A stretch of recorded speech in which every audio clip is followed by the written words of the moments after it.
Bapak-bapak hadirin jamaah yang dimuliakan Allah, kembali kita melanjutkan kajian subuh yang biasanya cuma hari Ahad saja.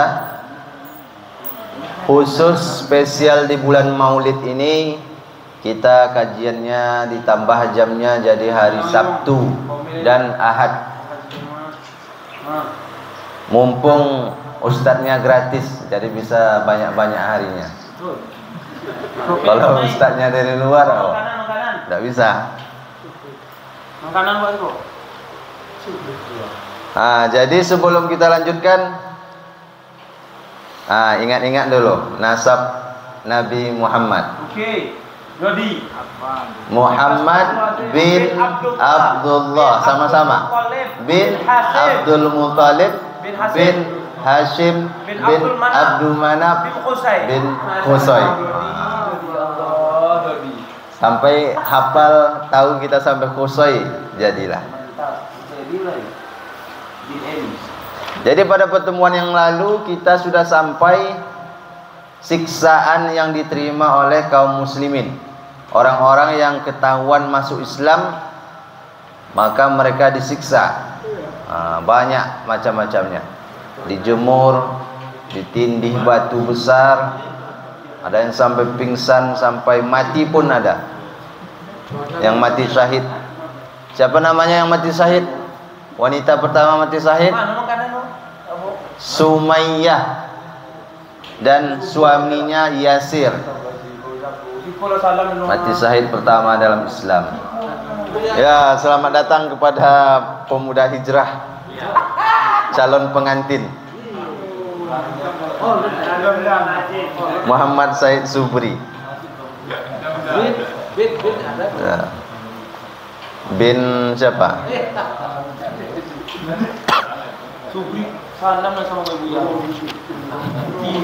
Dah baik. Jadi kita sudah kemarin ceritakan bagaimana siksaan yang diterima oleh kaum muslimin. Sekarang bagaimana sikap orang musyrik ini terhadap Rasulullah sallallahu alaihi wasallam. Jadi Rasul ini kan bukan tiba-tiba datang ke kota Makkah. Beliau sudah hidup lama di kota Makkah itu. Sudah 40 tahun beliau hidup bersama orang-orang Quraisy ini. Maka semua orang tahu beliau ini punya karisma tersendiri. Terhormat, dimuliakan, disegani oleh kawan maupun lawan. Makanya yang berani bertindak mengganggu, merendahkan beliau ini cuma orang-orang yang betul-betul bodoh, orang yang betul-betul biadab lah istilahnya. Kalau orang-orang yang masih punya kehormatan, tak mau dia, tak berani mengganggu Nabi.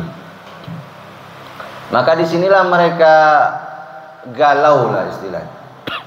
Kalau pengikutnya, terutama yang miskin, yang budak itu bisa dihajar, disiksa. Tapi terhadap Nabi bingung mereka. Maka mereka jumpailah paman Nabi, Abu Thalib. Ini pertama kali mereka menjumpai Abu Thalib. Kata mereka, wahai Abu Thalib, sesungguhnya keponakanmu telah mencaci maki Tuhan-Tuhan kita, mencela agama kita, membuyarkan impian kita, dan menganggap sesat nenek moyang kita. Maka bagimu dua pilihan. Engkau yang mencegahnya dengan caramu, atau kami yang mencegahnya dengan cara kami sendiri. Maka Abu Thalib, ya istilahnya secara diplomatis lah dijawab oleh Abu Thalib, secara lembut. Maka mereka kemudian pulang. Lalu ternyata dakwah Nabi tak juga berhenti. Lalu datang lagi mereka menjumpai Abu Thalib yang kedua kali. Ini lebih apalagi tegas lagi ancamannya. Wahai Abu Thalib, sesungguhnya kami menghargai usiamu, kebangsawananmu, kedudukanmu, dan nasabmu, keluargamu. Maka sesungguhnya kami ini sudah sabar ini. Sudah habis pula kesabaran kami lantaran keponakanmu itu selalu mencela nenek moyang kami. Diulang lagi oleh mereka. Kami berikan kepadamu dua pilihan. Engkau cegah dan hentikan tindakan keponakanmu itu, atau kami yang akan membuat perhitungan dengannya dan denganmu sekaligus. Abu Thalib langsung diancam juga. Setelah itu kita lihat siapa di antara dua kelompok ini yang akan binasa. Kami yang akan mati atau engkau yang akan mati, sukumu. Maka mendengar ini agak ciut juga nyali Abu Thalib. Agak takut juga dia. Maka dia menemui Rasulullah. Katanya, wahai keponakanku, sesungguhnya kaummu telah mendatangiku dan mengatakan begini begitu, seperti yang tadi. Oleh karena itu, hentikanlah kegiatan ini demi keselamatan dirimu sendiri. Dinasehatilah Nabi. Jangan engkau membebaniku dengan sesuatu yang tidak aku mampu, kata Abu Thalib. Maka mendengar itu, Nabi melihat sudah Abu Thalib ini sudah seperti berlepas diri dari beliau. Ada pasrah, menyerah. Maka apa kata Nabi? Wahai pamanku, demi Allah, andaikan mereka meletakkan matahari di tangan kananku dan bulan di tangan kiriku, agar aku meninggalkan agama ini, agar aku menghentikan dakwah ini, maka aku tidak akan meninggalkannya sampai Allah memenangkan atau membinasakan aku. Takkan berhenti, kata Nabi. Maka mendengar itu, Abu Thalib pun kembali juga semangat, kembali yakin juga dia melihat keyakinan Nabi ini. Kata Abu Thalib, demi Allah, mereka semua tidak akan dapat menjamahmu, menyentuhmu hingga aku terkubur beralaskan tanah. Balik lagi Abu Thalib. Kalau begitu lanjutkan saja, teruskanlah apa yang engkau lakukan ini, kata Abu Thalib. Lalu kaum musyrikin ini datang lagi menjumpai Abu Thalib. Yang ketiga kali ini. Yang ketiga kali. Dibawanya seorang pemuda namanya Imarah bin Al-Walid bin Al-Mughirah. Dibawanya seorang pemuda yang paling ganteng, yang paling bagus lah. Lalu apa kata mereka? Wahai Abu Thalib, ini kami bawakan untukmu seorang pemuda. Jadikanlah dia ini anakmu, tapi serahkan keponakanmu Muhammad kepada kami. Ditukar. Jadikan dia sebagai anakmu. Ini gantinya. Lalu apa kata Abu Thalib? Demi Allah, sungguh tawaran kalian ini sesuatu yang murahan. Masa kalian berikan anak kalian kepadaku untuk aku kasih makan, lalu aku berikan keponakanku untuk kalian bunuh? Tawaran macam apa ini? Enggak masuk akal. Marah Abu Thalib. Maka mereka pun bingung. Setelah mereka menjumpai Abu Thalib yang ketiga ini, maka mereka sepakat lagi. Kalau begitu tak bisa ini kita, tak bisa Abu Thalib ini menghandle keponakannya ini. Kalau begitu kita lakukan lagi secara fisik mengganggu Nabi. Maka yang pertama sekali, ujung tombaknya dalam memusuhi Nabi ini adalah Abu Lahab. Lagi-lagi Abu Lahab. Abu Lahab ini menjadi ikon musuh Islam. Kalau disebut siapa musuh Islam, yang pertama adalah Abu Lahab, kemudian Abu Jahal. Jadi sebelum wahyu turun, sebelum Nabi diangkat menjadi Rasul oleh Allah, Nabi menikahkan dua anaknya dengan anak Abu Lahab.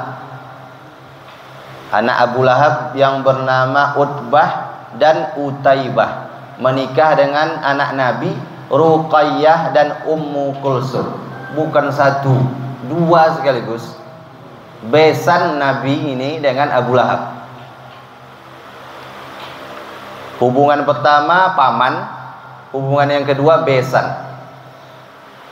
Tapi setelah wahyu turun, Nabi berdakwah, disuruh ceraikan oleh Abu Lahab nih, anak Nabi ini sama anak-anaknya. Ceraikan dengan kasar.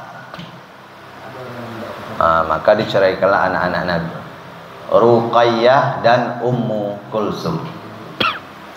Nanti Ruqayyah ini dinikahkan Nabi dengan Utsman.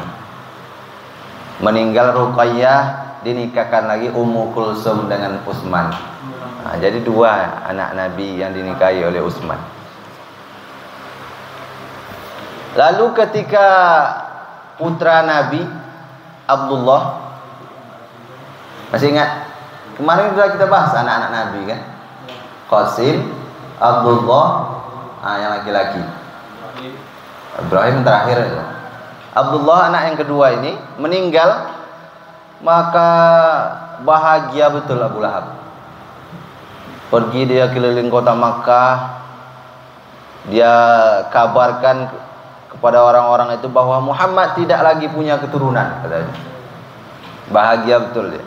Karena orang waktu itu anak laki-laki itulah yang paling berharga.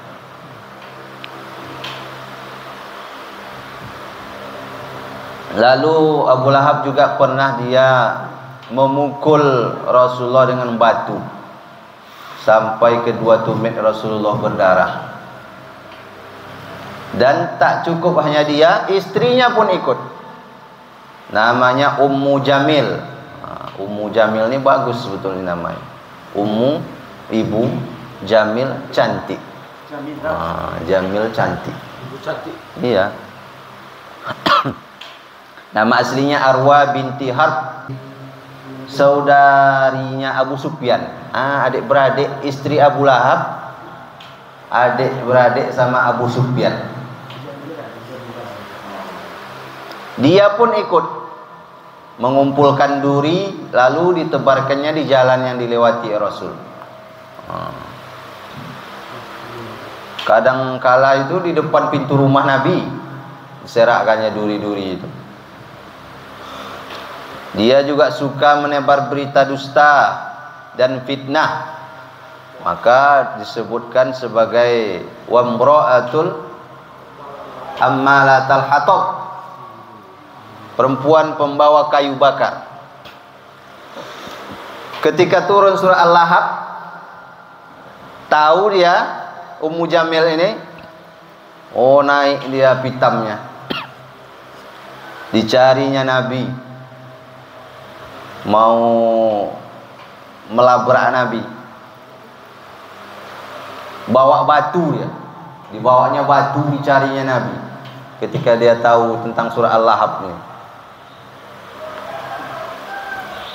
lalu dijumpainya Nabi di dekat Ka'bah bersama Abu Bakar, dan dia tidak melihat Nabi di situ. Ditanya sama Abu Bakar, "Wahai Abu Bakar, mana sahabatmu itu? Aku mendapat kabar bahwa dia telah mengolok-ngolokku. Demi Allah, jika aku bertemu dengannya, akan aku pukul mulutnya dengan batu ini." Padahal Nabi ada di situ. Tak nampak dia. Yang nampak cuma Abu Bakar. Lalu setelah itu pergi dia. Ditanya oleh Abu Bakar, "Wahai Rasulullah, apakah dia tidak melihatmu?" "Dia tidak melihatku. Sungguh," kata Nabi, "Allah telah membutakan pandangannya dariku." Itu mukjizat Nabi. Orang-orang yang selalu mengganggu Rasulullah sedang berada di rumah pun diganggu Nabi ini. Bukan hanya di luar, di dalam rumah pun. Dialah Abu Lahab, Al-Hakam bin Abu Al-As, Uqbah bin Abu Mu'id, Adi bin Hamra. Mereka ini tetangga-tetangga Nabi, tinggalnya dekat dengan rumah Nabi. Ada yang melempari beliau dengan kotoran kambing saat beliau sedang sholat di dalam rumah. Ada juga yang memasukkan kotoran ke dalam panci. Masuk dia dalam rumah Nabi, dimasukkan kotoran ke dalam panci Nabi. Lalu apa kata Nabi? Dibuang oleh Nabi kotoran itu. Wahai Bani Abdul Manaf, tetangga model apa ini yang berlaku seperti ini, kata Nabi.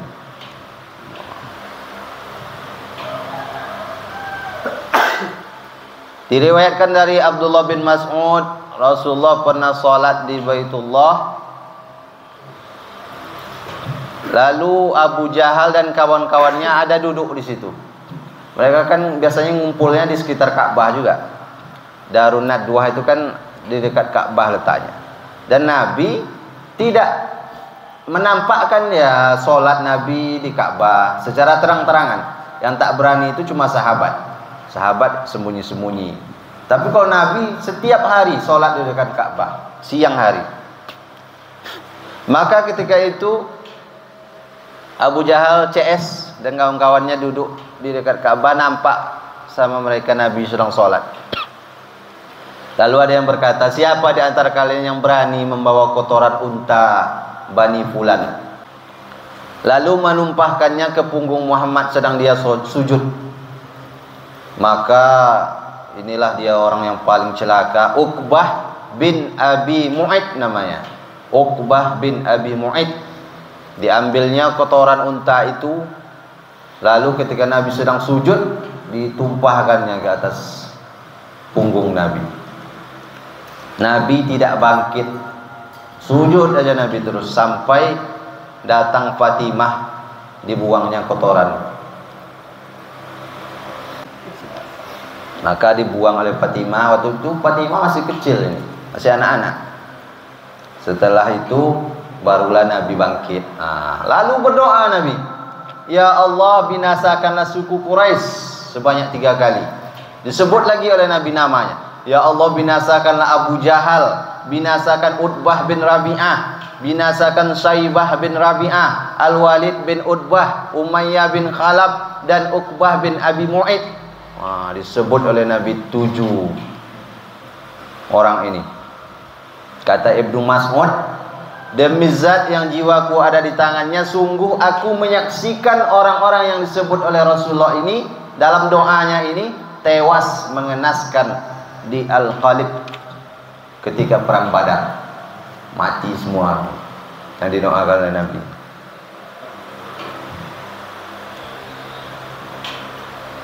Lalu ada lagi namanya Umayyah bin Khalaf. Gara-gara dialah turunnya surat Al-Humazah. Dia yang paling suka mencaci, mengumpat, mencela Nabi. Wailul likulli humazatil lumazah.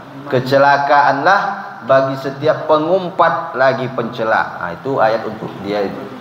Umayyah bin Khalaf namanya. Ada saudaranya Umayyah bin Khalaf, punya saudara namanya Ubay bin Khalaf. Dia sahabat dengan Uqbah bin Mu'id yang menyiramkan kotoran sama Nabi tadi. Ubay bin Khalaf sahabat bersama Uqbah bin Abi Mu'id. Suatu hari Uqbah duduk dia di majelis Rasulullah mendengarkan dakwah Nabi. Tahu sahabatnya tadi, Ubay tadi, dicemehnya. Katanya apa? Benci sama Nabi, benci sama dia Muhammad. Tapi kok bisa pula ikut itu di majelis dia? Istilahnya diejek lah kan? Diejeknya. Lalu ditantangnya lah. Oleh Ubay ini ditantangnya Uqbah untuk meludahi wajah Nabi. Gara-gara dia ikut dulu tadi. Maka Uqbah bin Abi Mu'id pun melakukannya.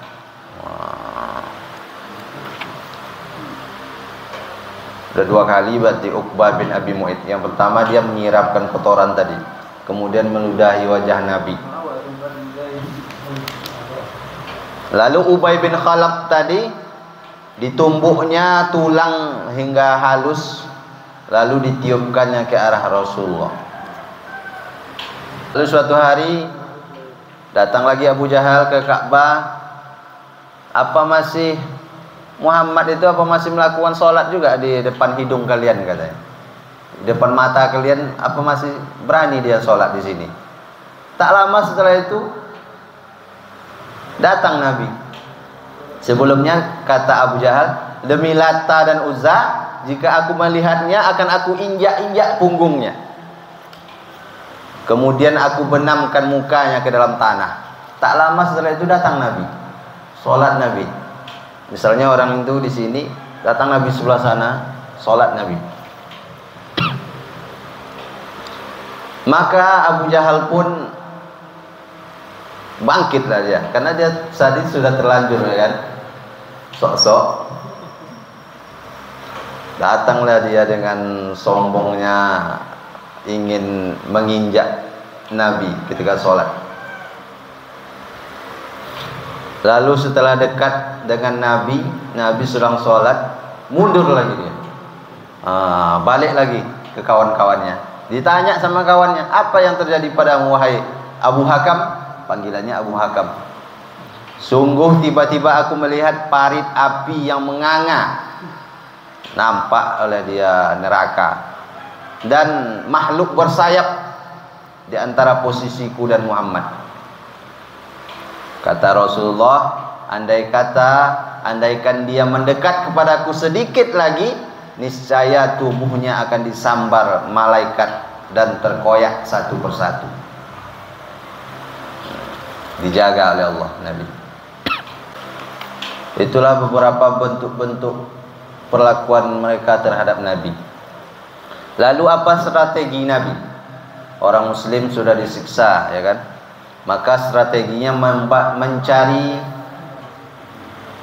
mendirikan markas untuk berdakwah ini. Namanya, tempatnya di rumah Al-Arqam. Nah, kemarin sudah kita sampaikan. Rumahnya itu ada di bawah bukit, di belakangnya itu bukit. Tak ada lagi rumah, agak terpencil letaknya. Disinilah mereka menjadikan markas dakwah, di rumah Al-Arqam. Asal ada apa, datang ke sana. Ada yang mau masuk Islam, datang ke situ. Yang ingin menjumpai Nabi, datang ke situ. Maka secara umum para sahabat ini menyembunyikan keislamannya, ibadahnya, pertemuannya sembunyi-sembunyi. Tapi Rasulullah tetap melakukan dakwah dan ibadah secara terbuka. Nah, Rasul tetap sholat di Ka'bah siang hari, tak takut Nabi. Maka karena penindasan yang terus berlanjut terhadap sahabat-sahabat, pada akhir tahun keempat kenabian, dakwah terang-terangan kan dimulai tahun keempat. Setelah hampir 1 tahun mengalami siksaan, di akhir tahun keempat kenabian itu diperintahkanlah oleh Nabi sahabat-sahabat untuk hijrah ke Habasyah. Nah, Dot, ingat Dot, mana tempat hijrah pertama? Habasyah. Tahu aja udah. Habasyah Dot. Habasyah. Dengan turunnya firman Allah surat Az-Zumar ayat 10. Orang-orang yang berbuat baik di dunia ini memperoleh kebaikan, dan bumi Allah itu adalah luas. Nah, itu dia. Luas bumi ini, kata Allah. Boleh pindah ke tempat lain. Maka pada bulan Rajab tahun ke-5 berangkatlah satu rombongan, 12 orang laki-laki dan 4 orang wanita. Berarti 16 orang cuma. Rombongan pertama dipimpin oleh Utsman bin Affan. dan ditemani oleh istrinya Ruqayyah. Utsman bersama Ruqayyah pemimpinnya, rombongannya. 12 laki-laki, 4 perempuan. Caranya malam-malam sembunyi-sembunyi menuju ke pelabuhan berkapalnya, karena menyeberang laut ke Habasyah. Maka sampai di sana mereka hidup dengan aman, tenang. Tadi berangkat bulan Rajab, ingat ya, bulan Rajab. Kemudian pada bulan Ramadan di tahun yang sama, Rajab, Sya'ban, Ramadan, bulan Ramadan, Nabi datang ke Masjidil Haram, ke tempat orang-orang Quraisy sedang berkumpul. Lalu ketika Nabi tiba datang, langsung dibacakan Nabi surat An-Najm. Surat An-Najm. Sebelum itu orang-orang ini banyak yang mereka belum pernah langsung mendengarkan Al-Quran dari Nabi. Banyak, cuma beberapa yang pernah. Lalu di situ Nabi bacakan, langsung Nabi yang bacakan, langsung mereka tiba-tiba seperti terkesima, terhipnotis. Didengarkan mereka terus sampai habis. Didengarkan terus sampai habis, sampai tiba pada ayat fasjudu lillahi wa'budu. Lalu Nabi sujud dan mereka pun ikut sujud. Refleks, mereka semua ikut sujud. Seperti mereka ini seperti linglung, tak tahu harus berbuat apa. Karena keagungan kalamullah itu. Apalagi Nabi yang membacakan, ya kan? Nabi langsung membacakan. Lalu setelah itu heboh berita. Orang yang tak hadir waktu itu, kawan-kawannya dicemehnya. Yang hadir waktu itu, kok bisa lah kalian ikut sujud? Katanya kalian memusuhi, ya kan? Memang bodoh kalian ini. Tapi kabar yang sampai ke orang yang hijrah ke Habasyah tadi lain. Kabar yang sampai ke mereka bahwa orang-orang Quraisy telah masuk Islam karena peristiwa sujud tadi. Pada bulan Syawal balik lagi mereka ke kota Makkah. Orang-orang Quraisy sudah masuk Islam semua. Maklumlah waktu itu belum ada HP kan. Disampaikan kabar ke Sianu bertambah-tambah lah. Lainnya sampai jadi. Balik lagi mereka yang hijrah tadi pada bulan Syawal. Rajab, Sya'ban, Ramadan, Syawal, 3 bulan berarti cuma yang rombongan pertama tadi. Rupanya sampai di Makkah orang Quraisy belum lagi masuk Islam. Maka ada yang balik lagi ke Habasyah, ada yang tetap masuk ke Makkah dengan perlindungan keluarga mereka. Lalu terjadi lagi hijrah yang kedua. Ini rombongan yang kedua. 83 orang laki-laki, 18 perempuan. Nah, ini lebih besar lagi rombongannya ini. Di tahun yang sama masih. Pergi lagi mereka hijrah. 83 laki-laki, 19 perempuan. Maka tinggal sedikit lagi yang tinggal di Makkah, kaum muslimin. Tinggal yang memang kuat lagi. Tinggal lagi orang-orang yang terpandang saja. Maka tentu tak senang orang-orang Quraisy. Orang Islam ini hijrah ke Habasyah. Diutuslah utusan Quraisy untuk menjemput mereka lagi. Dibawakan hadiah untuk Raja Habasyah. Nama Raja Habasyah itu Najasyi. Beliau ini terkenal bijaksana, baik. Yang diutus adalah Amru bin Al-As dan Abdullah bin Abi Rabi'ah. 2 orang diutus. Diutus membawa hadiah-hadiah untuk raja. Sampai di sana mereka berjumpa dengan raja. Wahai paduka raja, beberapa orang miskin lagi bodoh dari kaum kami datang ke negeri anda ini sebagai pembangkang. Mereka meninggalkan agama nenek moyang kami, namun juga tidak menganut agamamu. Yang lebih menyedihkan lagi, justru membawa agama baru yang kami tidak kenal dan anda pun tidak mengetahuinya. Maka kami diutus untuk menjemput mereka oleh kaum kami. Maka serahkanlah mereka kepada kami. Itulah intinya. Dan mereka sebelum datang menjumpai raja sudah kong kali kong dengan uskup, penasehat-penasehat raja ini. Dikasihnya hadiah kan. Jadi penasehat raja ketika mereka menyampaikan itu tinggal ya benar apa yang dikatakan oleh dua utusan ini katanya. Sejak dulu sudah main juga ini suluk menyuap ini. Tapi raja ini bijaksana, tak mau dia cuma dengar gitu langsung. Aku ingin mendengar pengakuan dari orang-orang itu katanya. Maka panggil mereka ke sini menghadap raja. Tak mau raja hanya mendengarkan satu pihak. Dipanggillah, lalu mereka utus orang-orang Islam mengutus Ja'far bin Abi Thalib. Ja'far bin Abi Thalib, anaknya Abu Thalib, saudara Ali berarti.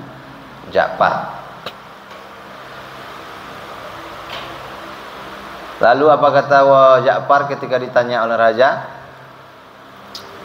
Apa gerangan agama yang bisa memisahkan kalian dari kaum kalian? Kata raja. Wahai raja, kami ini dulunya jahiliyah.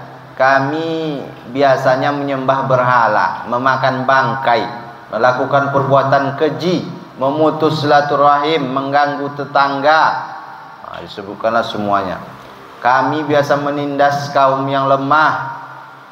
Pokoknya kami dulu ini parah lah. Sampai datang seseorang yang diutus oleh Allah kepada kami dari kaum kami sendiri. Dia memerintahkan kami berbuat baik, menyambung silaturahim, menyayangi orang-orang yang lemah. Semuanya disebutkan ajaran-ajaran Islam oleh Ja'far.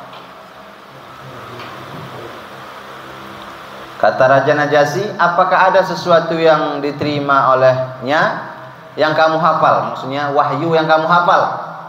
Iya, jawab Ja'far. Maka dibacakanlah Ja'far surat Maryam. Surat Maryam dibacakan oleh Ja'far. Kaf ha ya ain shad dan seterusnya. Lalu bercucuran air mata Najasyi sampai ke jenggotnya pun basah. Menangis Najasyi mendengar ayat-ayat ini. Uskup-uskup tadi pun juga ikut menangis. Semuanya menangis sampai basah mushaf, kitab-kitab mereka. Sesungguhnya ini dan apa yang dibawa oleh Isa adalah bersumber dari lentera yang sama, kata Najasyi. Sama sumbernya ini yang dibawa oleh Nabi Isa, yang dibawa oleh Isa. Pergilah kalian berdua, kata Najasyi kepada utusan kaum Quraisy tadi. Baliklah kalian lagi. Aku tidak akan menyerahkan mereka kepada kalian. Tapi Amr bin As ini tak puas dia. Besok kita coba lagi katanya. Ada lagi satu perkara ini. Besok datang lagi dia jumpai raja. Amr bin As, utusan orang Quraisy. Apa katanya? Wahai raja, sesungguhnya mereka ini mengatakan suatu perkataan yang besar terhadap Isa bin Maryam. Mereka ini sudah menjelek-jelekkan Isa, kata. Lalu dipanggil lagi, datang lagi Ja'far menjawab, kami mengatakannya, kata raja, apa pendapatmu tentang Isa bin Maryam? Kami mengatakan tentangnya sebagaimana yang kami sampaikan, sebagaimana yang disampaikan oleh Rasulullah kepada kami. Beliau berkata, Isa al-Masih adalah hamba Allah, Rasulnya, ruhnya dan kalimatnya yang disampaikan kepada Maryam, seorang gadis yang ahli ibadah. Lalu apa kata Raja Najasyi? Demi Allah, apa yang kamu ungkapkan tentang Isa bin Maryam, diambilnya sebatang ranting oleh raja tadi, tidak menyelisihi pengetahuan kami meski seukuran batang ini. Tipis sekali bedanya. hampir sama dengan yang kami ketahui, kata raja. Pergilah kalian, aman di negeriku ini. Tinggallah kalian di sini, aman. Lalu hadiah-hadiah yang dibawa oleh utusan tadi dibalikkan lagi. Ambil lagi hadiah yang kalian bawa tadi. Kembalikan hadiah-hadiah itu, karena aku tidak memerlukannya. Demi Allah, dia tidak pernah mengambil sogokan dariku. Tatkala kerajaan ini dia kembalikan kepadaku. Ketika Allah berikan itu kepadaku, tidak pernah Allah itu minta sogokan dariku, kata raja. Masa aku mengambil sogokan dari kalian? Mantap Raja Najasyi. Dan raja ini masuk Islam karena ketika dia wafat disolatkan oleh Nabi, solat gaib di Madinah. Itu tandanya raja ini masuk Islam. Karena nanti pas masa Nabi berdakwah keluar wilayah, Nabi mengirimkan surat-surat termasuk ke Raja Najasyi ini, seruan untuk masuk Islam, dan Raja Najasyi masuk Islam. Maka kaum muslimin pun tinggal sedikit yang ada di Makkah, dan Nabi tetap beribadah secara terbuka. Ada suatu kisah, Utaibah bin Abu Lahab, berarti anaknya Abu Lahab, mantan menantu Nabi, yang menikah dengan anak Nabi, Utaibah bin Abu Lahab. Datang dia menjumpai Nabi, katanya, aku mengingkari firman Allah yang artinya demi bintang ketika terbenam, surah An-Najm. Aku mengingkari, aku tak percaya ini ayat ini. Lalu dirobeknya baju Nabi, kemudian meludah ke arah wajah Nabi. Tapi alhamdulillahnya beruntung tidak kena, ludah tidak kena, tapi baju Nabi sudah robek. Lalu berdoa Nabi, ya Allah, kirimkanlah kepadanya seekor anjing dari anjing-anjing ciptaanmu. Dan doa ini dikabulkan oleh Allah. Ketika Utaibah pergi bersama orang-orang Quraisy melakukan perjalanan dagang menuju Syam, maka bermalamlah di suatu tempat di gurun pasir itu. Tiba-tiba datang sekelompok singa mengepung mereka. Lalu apa kata Utaibah? Demi Allah, wahai saudaraku, singa-singa ini akan memangsaku seperti yang didoakan Muhammad kepadaku tempo hari. Dia tetap bisa membunuhku, padahal di Makkah, dia di Makkah, aku di Syam, tetap juga dia bisa membunuhku. Lalu dijaga oleh mereka, berjaga semua, tapi tetap juga ketika malam ditangkap oleh singa, dia mati di situ. Ada lagi suatu waktu Nabi di dekat Ka'bah. Ketika itu orang-orang Quraisy sedang berkumpul. Mereka sedang membicarakan Nabi. Lalu tiba-tiba Nabi datang ingin sholat. Mereka kepung Nabi, ditariknya jubah Nabi, dikeroyoknya sama-sama. Lalu datang Abu Bakar membantu menolong Nabi. Apakah kalian akan membunuh seseorang yang mengucapkan Rabbku adalah Allah, kata Abu Bakar. Maka setelah dibantu oleh Abu Bakar ini, mereka pun bubar meninggalkan Nabi dan Abu Bakar. Maka bukan hanya sekali dua kali mereka menyerang Nabi. Setiap Nabi sholat di dekat Ka'bah, selalu mereka ganggu, tak pernah aman. Tapi Nabi tetap juga sholat di situ, tak takut Nabi. Pernah ditanyakan kepada sahabat Nabi, apa perlakuan yang paling kasar yang dilakukan oleh kaum musyrikin terhadap Rasulullah? Ibnu Amru menjawab, ketika Rasulullah sholat di sudut Ka'bah, tiba-tiba Uqbah bin Abi Mu'ayt, orang yang sama lagi yang menyiramkan kotoran tadi, dililitkannya jubahnya ke leher Rasulullah, kemudian mencekiknya dengan kuat. Ketika Nabi sedang sholat, lalu Abu Bakar langsung membantu menolong Rasul.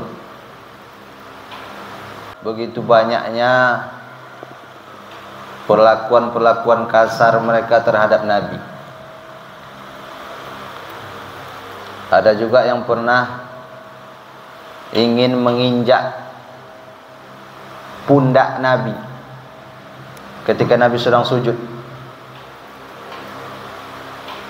Ada yang mencekik Nabi, ada yang meludahi, merobek baju.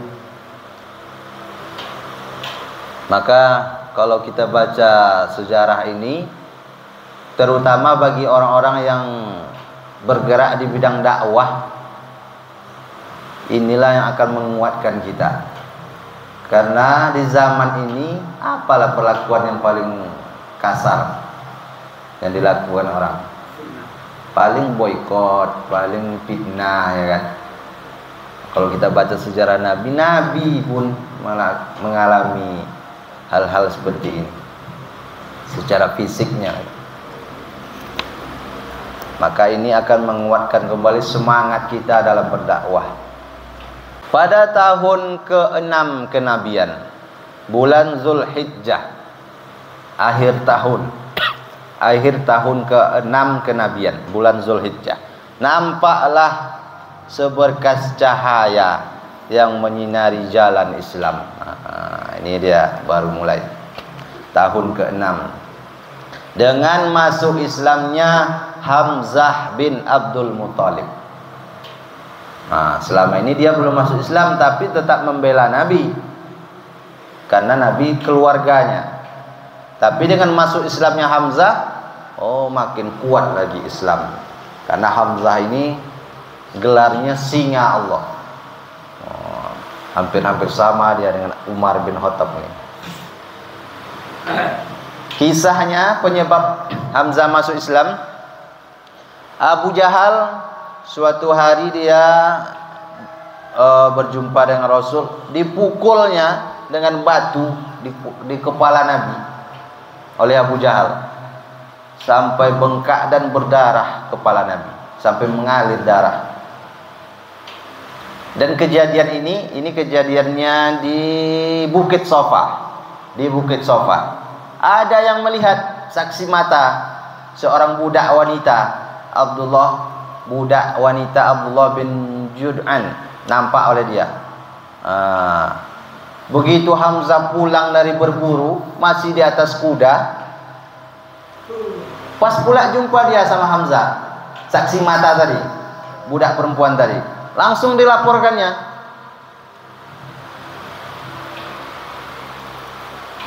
Keponakanmu sudah disakiti oleh Abu Jahal sampai berdarah kepalanya. Dilaporkanlah apa yang dia lihat itu. Langsung naik emosi Hamzah. Hamzah ini terkenal, dia masih muda ini, gagah, harga dirinya tinggi, terkenal di kalangan kaum Quraisy. Emosi dia, naik darahnya. Belum lagi pulang dia ke rumah, pulang dari berburu itu, langsung dicarinya Abu Jahal. Dia waktu itu masih membawa busur panah. Dijumpainya Abu Jahal di Masjidil Haram. Apa katanya? Hai tukang kentut. Tukang kentut, engkau berani mencaci maki keponakanku, engkau berani memukulnya, padahal aku sudah memeluk agamanya.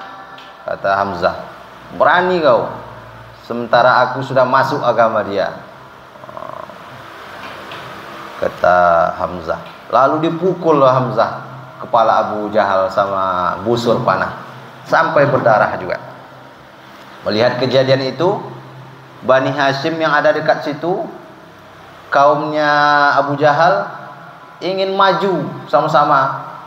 Sukunya Hamzah ada juga di situ, ingin maju juga, hampir terjadi perang. Lalu kata Abu Jahal, dah berhenti. Memang aku yang salah, kata Abu Jahal. Memang aku yang sudah menyakiti keponakannya, ngaku dia. Maka bubar.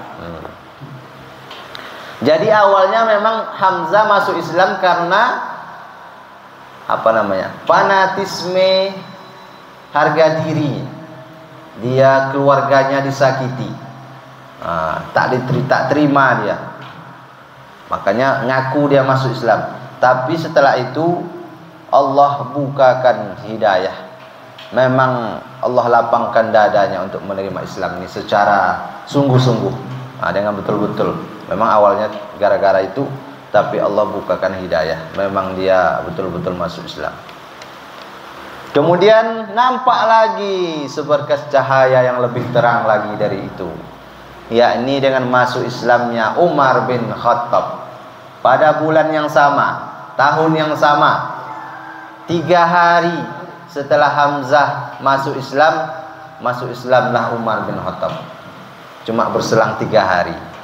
Kisah tentang masuk Islamnya Umar bin Khattab kita lanjutkan besok subuh.